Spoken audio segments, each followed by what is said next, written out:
The Oracle and the Serpent Throne Part 2. Chapter 9. A Kiss Before the Flood. The city smelled of storm. Not the sweet kind that brought cool rain, but the thick, choking kind, brewed from smoke, iron, and desperation. The chain had begun to tighten. In the upper quarters of Kyra, temple flags now flew over watchtowers, and the gates that once welcomed rebels and traitors had been sealed with molten sky iron. General Arma had come to end this. In the rebels' sanctum beneath the bathhouse ruins, maps littered the stone table. Mare paced, her sharp eyes scanning every escape route, every sealed passage, every weapon stash they'd buried in sand and bone. The room buzzed with hushed panic, strategies formed, abandoned, whispered again. Kassai stood still, watching, waiting, and Ilyara watched him. She could feel it, the weight in the air, the way fire pooled at the base of his throat when he spoke, the way others looked to him now, not just as a symbol, but as a leader. But he looked tired, not in body, but in soul. She stepped beside him as the planning swirled around them. "You don't trust yourself," she said quietly. He didn't deny it. "I was raised to believe I was a weapon. I learned how to fight, how to lead, but no one taught me how to stop. And now they expect you to burn down a city?" He nodded once. "But what if I burn you too?" She took his hand, the scarred one, the one that trembled when he fought too hard, felt too much. "You won't," she said, "because I'm not standing behind you. I'm standing with you." He turned toward her, eyes haunted, but clear. "Ilyara, I don't think I deserve you." "Then it's a good thing I wasn't sent to reward you," she whispered. She leaned in and kissed him. It wasn't soft. It wasn't slow. It was the kind of kiss that shouldn't happen before a battle. The kind born from secrets and prophecy and the terrifying pull of knowing your paths might end in fire. His hand tangled in her hair. Hers gripped the front of his tunic like she might drown if she let go. They broke apart only when a rebel knocked loudly against the doorway. "Floodgates been breached. Water's rising through the tunnels. We have to move now." Kyra had one flaw. Its lower ring, built into the cliffside, was vulnerable to the rising river. A defense once, it now became a trap. Ilyara and Kassai rushed into the torchlit corridor. Already, water was seeping through the cracks, black, silty, cold. The rebels grabbed weapons, scrolls, sacred objects. Some abandoned everything. Others prayed. The water reached their ankles, then their knees, then their waists. Mare grabbed Kassai's arm. "If they poison the river, we'll be dead before we reach the north exit." "They won't poison it," Ilyara said suddenly. They all turned. "It's not a purge," she said. "It's a message. Arama wants us scared, scattered. She wants to prove that resistance is drowned by the sky." Kassai met her gaze. "Then we don't run," he said. "We rise." They fought their way out. Through flood and flame, across narrow walkways slick with water and oil, into the undercity tunnels guarded by temple enforcers. Ilyara used her knowledge of temple code to break open the eastern gate, calling a command phrase only high oracles knew. The phrase echoed, "Truth bends, but flame remembers." And the door gave way. Hours later, they emerged in the high cliffs overlooking Kyra, dripping, cut, exhausted, but alive. Behind them, the city still glowed. The chain hadn't crushed the rebellion. Not yet. But the message was clear. Next time, it wouldn't be water. It would be fire. Kassai sat beside Ilyara as dawn broke. His cloak was wrapped around her shoulders. She leaned into him, not in exhaustion, but in knowing. They were no longer strangers. They were no longer alone. "Thank you," he whispered. "For what?" "For giving me something to lose," he said. And Ilyara, tired, freezing, kissed by flame, smiled faintly. "Then let's make sure we don't." Chapter 10. The Stars That Bleed. The sky should not have been that color. It was just past dawn, but the light was wrong, dull, bruised, and faintly red, like the heavens had swallowed a mouthful of blood and didn't know how to speak anymore. Ilyara felt it before she saw it, a pressure behind her eyes, a pulse in her throat that didn't match her heartbeat. Her moonstone had begun to glow again, dim and irregular, like a lantern lost in fog. Kassai noticed first. "You're pale," he said. "Even for you." She pressed a hand to her temple, but her fingers trembled. "I think the sky's changing," she whispered. "And it's not supposed to." They'd set up camp on the cliffs above Kyra, a safe house carved into the stone itself, left behind by smugglers or priests who had once worshipped in hiding. The rebels were scattered throughout the chambers, tending wounds, repairing weapons, drying soaked parchment scrolls. But Ilyara sat alone, on a ledge just beneath the mouth of the cave, staring at the horizon. Something was calling her. Not a voice, not a vision. Something beneath both. That night, the moons emerged early. But one was missing. Mother's Eye, the largest moon, should have risen hours ago. Instead, the sky glowed with a strange red shimmer. And then the stars began to fall. Not meteors, not fire, but bleeding light. Long streaks of red cutting across the heavens like slashes on a scroll. Ilyara collapsed to her knees, the vision hitting her like a flood of flame. A throne split in two, a serpent biting its own tail. Kassai screaming in agony as fire devoured him from within. Her own hands dripping in red light. Blood, not flame. The rivers reversing course, flooding temples in reverse. And above it all, the chain of heaven unraveling like broken thread. She screamed. Her body convulsed. The moonstone at her throat cracked with a sharp sound, and a thin stream of glowing silver dripped from her nose. Star blood, the old priests would have called it. Kassai reached her first, grabbing her before she collapsed over the ledge. Ilyara. She clutched his tunic, gasping. It's wrong. Everything is wrong. What did you see? She couldn't speak at first. Then, you burn. The city drowns. The throne doesn't crown anyone. And the chain, it breaks me. He held her tighter. I won't let that happen. You can't stop prophecy, she rasped. Maybe not, he said. But I can break it. Later, she sat beside the fire, her hands wrapped in cloth, trembling. Mare came to her quietly. I heard what happened. It's starting, Ilyara said. The sky's reacting. The rewritten constellations, the broken glyphs, it's all unraveling. We're not watching the future anymore. We're walking into it. Mare looked at her long and hard. I was there the night the chain of heaven was sealed, she said. It wasn't done to protect the world. It was done to control it. They used us, Ilyara murmured. Mare nodded. Now you and the flameborn prince have a choice. Follow the stars, or become them. Kassai stood on the ledge again that night, watching the red light scatter the clouds. He didn't look like a rebel anymore. He looked like a man preparing to fight gods. Ilyara joined him, leaning against his shoulder. I'm scared, she said. So am I. I saw you burn. I know. She turned to him. If you start to lose control, if the fire takes you, what do you want me to do? He looked at her and didn't hesitate.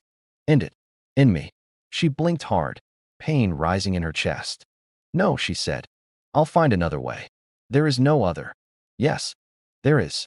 She cupped his face, pressed her forehead to his. We rewrite the stars ourselves. Above them, a final streak of red split the sky, and for the first time, the chain of heaven fractured.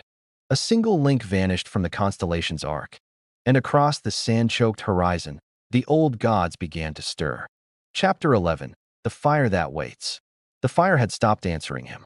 That's how it began. Not with screaming, not with pain, but with silence. Kassai sat alone in the back chamber of the cliffside safe house, unwrapping the bandages on his arms. Faint golden glyphs pulsed beneath his skin, serpent coils etched in flame, normally dormant, now flickering like restless breath. But this time, they weren't just glowing. They were moving. The glyphs slid along his forearm like living brands, and the heat that had once lived comfortably beneath his skin now throbbed, insistent, unpredictable, hungry. He tried to steady his breathing. He failed. The fire inside him was waiting, watching, as if it was no longer following his will, but something else. Outside, Ilyara stood at the edge of the ridge, watching the last of the fallen stars fade beneath the horizon. Her moonstone had cracked, but it still flickered faintly, pulsing in sync with the shift of the sky. The chain of heaven had lost a link. Prophecy was bleeding. She couldn't stop thinking about the vision, about Kassai burning, and worse, about her standing over him while it happened. Mare approached quietly. She was chewing a sprig of smoked root, her dagger strapped across her back. The chain is collapsing faster than any of us predicted, she said. Ilyara didn't look away from the sky. It's unraveling because of us. It was always going to unravel. You're just the spark they couldn't snuff. Ilyara finally turned to her. If the Serpent Throne rises again, they'll burn cities to stop it. Mare gave a grim smile. Then let's give them a kingdom made of ash. Later that night, Ilyara found Kassai back in the cave, sitting on the floor with both hands braced on his knees, drenched in sweat. The room stank of scorched rock. Ash dusted the walls. And his eyes were glowing faintly, gold shot through with red veins like molten glass. Kassai, she whispered, rushing to him. What happened? He didn't answer. His breath came in slow, ragged pulls. His voice was low and cracking. It spoke to me. She froze. The fire. He nodded. Not with words. With want. It wants to burn. It wants to rise. And it stopped listening to me.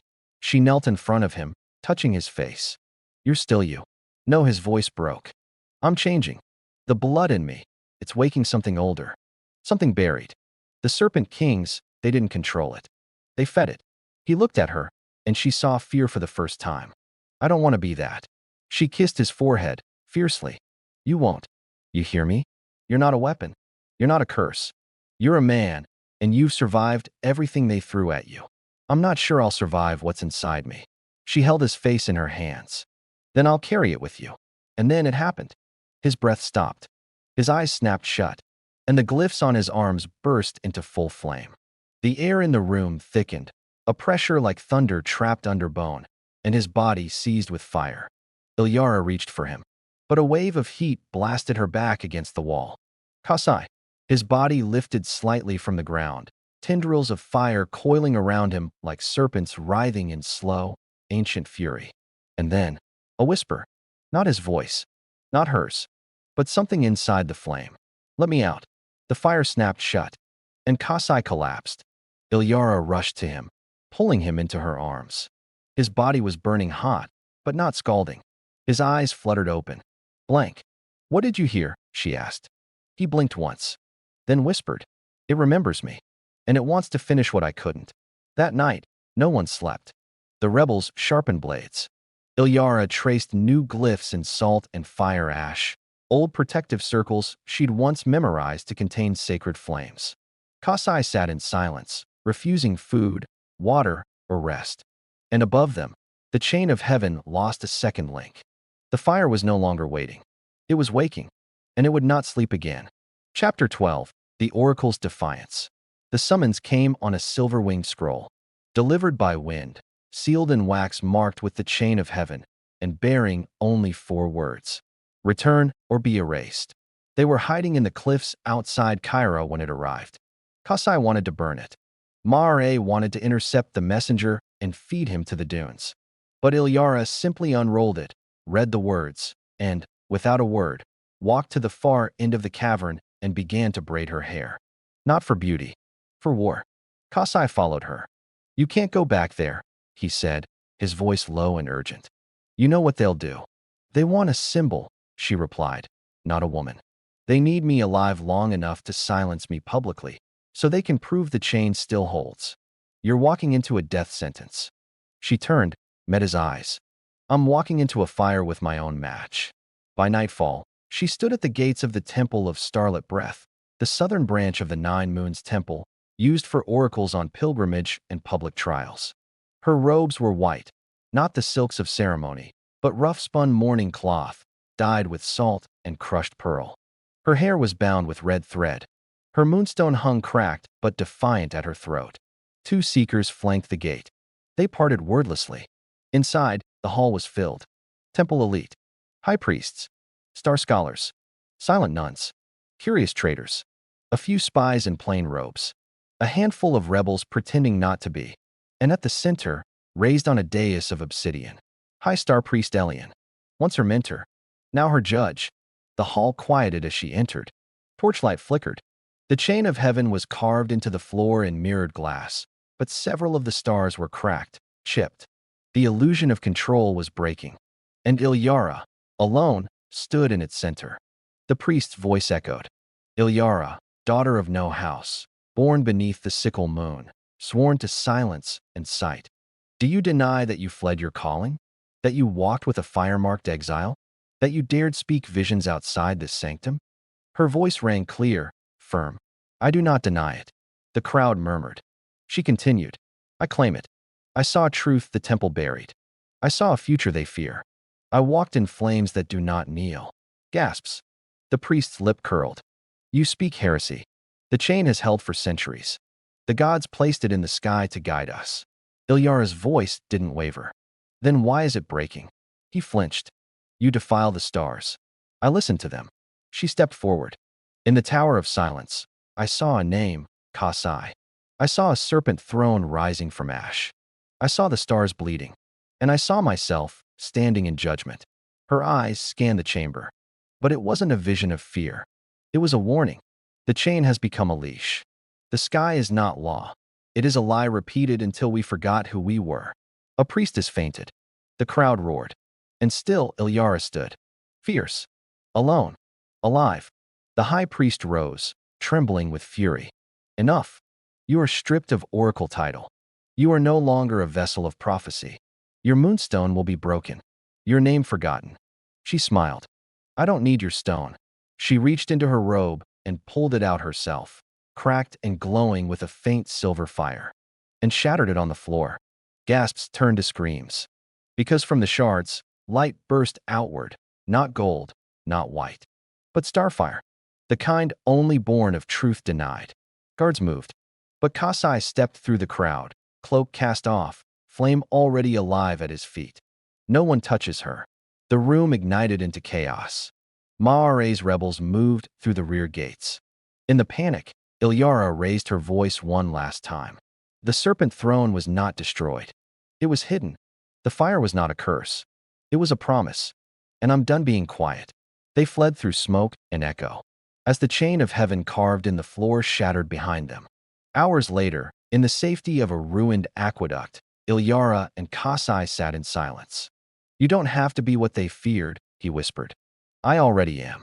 He took her hand. You changed everything tonight. She looked at their joined hands. I think everything changed me. And above them, in the wounded sky, a third link vanished. The chain was breaking. And so was fate. Chapter 13, The River of Bones. The map was burned in 3 places.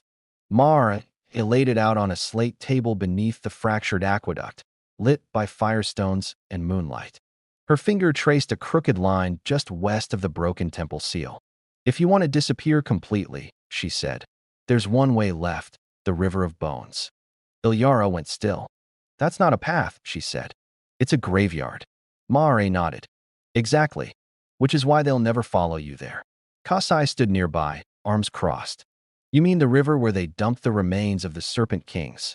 Not just kings, Mare said quietly. All the oracles, soldiers, and rebels who defied the chain before it was law. She looked at Ilyara. It's more than a place. It's memory. And the only ones who survive it are the ones it chooses to remember. By moonrise, they were on the move. Kassai, Ilyara, Mare, and 3 rebels hiked north beneath a dead canyon, following a path choked with dried reeds and scorched salt crust. No animals stirred. The wind didn't whisper. Even the stars held their breath. Ilyara's cracked moonstone shard hung from a string at her neck. It had stopped glowing, but it still vibrated faintly as they approached the riverbed, as if something beneath the earth was watching, waiting. They reached the first marker at dawn, a stone serpent skull buried in the riverbank, its eyes carved with sun glyphs, its fangs made of fireglass. Kassai knelt beside it. This is real, he murmured. I thought they were just stories. It was a real river once, Ilyara said, before they poisoned it with fire. Now it only flows when it wants to. They pressed on. By midday, they reached the river's mouth. It stretched out before them like a great, dead vein across the desert, dry, black, scattered with white stones and old banners crusted in salt. Bones jutted from the banks, human, serpent, unidentifiable. Some still wore fragments of armor or faded prayer cloths. The air here was wrong, heavy, and full of voices. Not loud, not direct, just echoes. Ilyara paused. What do you hear? Kassai asked. She tilted her head. Laments. Names. Warnings. Mare stepped beside her. The river tests us here. If it opens, it means we're still part of the story. And if it doesn't, a rebel asked. Mare smiled darkly. Then we feed the bones. That night, They made camp on a high rock ledge overlooking the riverbed. The wind had returned, but it carried no coolness, only the dry, brittle smell of ancient dust and scorched parchment. Kassai sat beside Ilyara, both of them cloaked against the cold. She spoke first. "Do you believe the dead can remember?" He nodded slowly. "I think they remember better than the living. We just pretend they're gone." She turned to him. "If they remember everything, what do you think they'd say about us?" He was quiet for a long time. "Then, that we're not just breaking the chain. We're waking the ones who built it." That night, Ilyara dreamed. She stood in the center of the river. It was flowing now, blood red, thick, silent. The sky was black, the stars gone, and across the water, rows of figures stood, veiled oracles, serpent kings, forgotten rebels. They said nothing. They only pointed. At her, then at Kassai, then toward the place where the chain once hung in the sky. And the ground beneath her split open. She awoke gasping. But she wasn't the only one. Kassai was already on his feet, eyes glowing faintly, hands clutched at his head. "The fire," he said, voice rough. "It's pulling me. It wants me to open the river." Ilyara reached for him, grabbed his shoulders. "You can't. Not yet. It's not up to me," he said. "It knows we're here." The wind roared, and the bones along the riverbed began to rattle. One by one, they shifted, turning to face the center of the dry river. And then, the earth cracked. A sound like 1,000 drums echoed across the canyon. The riverbed split, and water rushed up from the depths. Not clean, not blue, but dark silver, laced with ash. The river of bones had opened. Mare fell to her knees. "It remembers." Ilyara stood frozen, then whispered, "So must we." Kassai stepped to the edge, fire coiling at his feet. The bones parted for him. The water surged toward, not away. Ilyara took his hand. "I'll follow you," she said, and he gripped her hand tighter. "I hope the river forgives us." Then they stepped into the dark, into a river that should not flow, toward what the chain had buried, and what the fire was ready to free. Chapter 14, The Broken Sky. The river didn't flow forward. It pulled down, as if the water had a memory, and it was returning to it. Kassai and Ilyara moved in silence, waist deep in cold, ash-laced water, their torchlight casting molten reflections across the surface. Bone fragments floated beside them, some no larger than a finger, others the size of shattered shields. The river had no scent, only a weight. It pressed on the skin like a secret not yet spoken. Every step felt remembered. The sky overhead had clouded entirely. No stars, no moons. Only a dull red bruise where the chain of heaven should have been. Something in the world had fractured, and the sky was bleeding light. Mare trailed behind them with 2 rebels. One carried a relic wrapped in waxed silk, an old serpent idol recovered from the fire vaults of Kyra. The closer they came to the heart of the river, the warmer the idol became, pulsing faintly like a second heartbeat. Ilyara kept her eyes ahead. She could feel it now. They were being watched. Not by the temple, not by soldiers, but by the river itself. Hours passed. Time twisted. At one point, they passed under an arch of collapsed obsidian, what might have once been a palace bridge, now buried. Glyphs lined the stones. Some were familiar. Others, older than any temple she had ever read from. Kassai paused and placed his palm against one.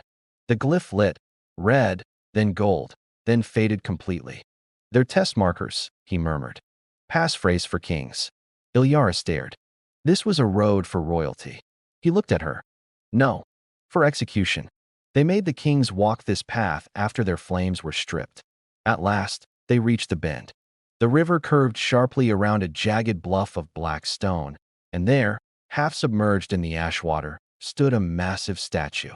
A woman cloaked in flame. One hand held a serpent, the other held a moon. And beneath her feet, hundreds of names were carved into the rock. All of them crossed out, except one. Ilyara stepped closer and traced it with her hand. "Ilyara." She stumbled back. Kassai caught her. "What is it?" Her throat was tight. "That's me. But that statue's ancient. Thousands of years." She shook her head, heart pounding. "No, it's not a prophecy. It's a memory. I've been here. Or someone like me. Someone with my name." Mare stepped forward, face pale. The chain wasn't just made to bind the future. It was made to rewrite the past. If your name survived, it means they couldn't erase you. The water around the statue shimmered, and for a moment, the sky above them shattered. A massive crack split the clouds. Light poured down, not gold, not fire, but starlight, raw and untamed. The chain of heaven appeared again. Only now, it was falling apart. One by one, the constellations flickered, broke. The sky itself seemed to fracture, like a dome made of glass under too much weight. And in that silence, Ilyara heard the same whisper she heard once in the Temple of Silence. You have been here before. You broke it once. You will break it again. Then the vision passed. The light faded. The river calmed. But the fracture remained. Ilyara fell to her knees in the shallows, chest heaving. Kassai knelt beside her. What did you see? She gripped his arm. We're not just undoing prophecy. We're undoing time. The stars don't remember the truth. We do. Behind them, the last rebel cried out. Everyone turned. He was holding the serpent idol, which now burned red-hot in his hands. And from the surface of the water, something moved. Not alive, not dead, but remembered. A figure rose from the river, shaped in water and bone. A king once, a flame-bearer long forgotten. He opened his mouth and spoke a name neither of them had ever heard. Salen Kai. Kassai froze. That's my blood name, he whispered.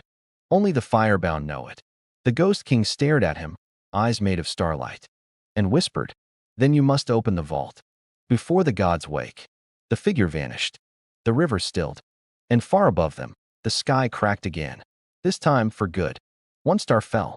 Then another. And from that broken seam above the world, light bled like memory. Kassai took Ilyara's hand. We're not just fleeing anymore, he said. We're heading to war. And she nodded, because the sky had lied. But the river remembered. Chapter 15, The Voice in the Flame. The fire no longer waited. It called. They made camp in a hollow carved from red stone beside the last bend of the River of Bones. The Ghost King's words echoed in every footstep. Salen Kai. The name burned in Kassai's mind, even though he hadn't heard it spoken since childhood, whispered once in a secret rite by an old flame tinder before she was taken by the chain. Ilyara hadn't spoken since the ghost vanished. She sat across the small fire, pale and still, her cracked moonstone resting on her lap like a shard of guilt. Above them, the sky remained fractured. No stars, only pulsing seams of red and silver where constellations had once gleamed. It was as if the heavens were bleeding memory. Kassai couldn't sleep. Not because of the sky, not because of fear, but because the fire inside him was awake, and it wanted to speak. He rose before dawn, quietly walking away from the camp toward a solitary plateau of obsidian near the river. The stone pulsed faintly beneath his boots. The closer he came, the warmer it got, until he could feel heat rising through his spine, humming in his bones. He dropped to his knees, pressed both hands against the ground, and closed his eyes. The world tilted. He wasn't in the desert anymore.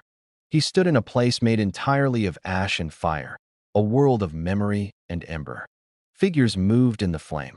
Serpent kings, flamebearers, warriors crowned in gold and red, bearing swords shaped like rivers and thrones carved of molten stone.